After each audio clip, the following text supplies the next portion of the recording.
Manna hökmdarı Ahşerinin hakimiyyət dövrü üçün səciyyəvi cəhət. Ahşer eramızdan əvvəl 675-650-ci illərdə Manna dövlətini idarə edibdi. İndi isə baxırıq variantlara. Assuriyaya qarşı Urartu ilə ittifaq bağlaması. Xeyr, belə bir hadisə Ahşerin dövründə yoxdur, çıxardırıq. Mannanın yenidən Assuriyadan asılı vəziyyətə düşməsi. Xeyr, Ahşerinin vaxtında deməli Manna müstəqil olubdu. Ona görə bunu da çıxardırıq.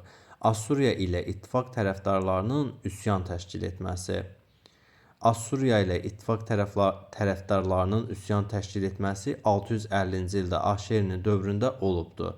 Hətta bu Aşurbanipalın yürüşündən sonra baş vermiş bir hadisədir. Ona görə bu cavabı götürürük. Digərinə baxaq. Midiya dövlətinin hücumuna məruz qalması. 675-650-ci illərdə Manna ilə Midiya arasında gərgin münasibətlər yox idi. Ona görə bunu da çıxardırıq. Əksinə bir-birlərinə yaxın idilər.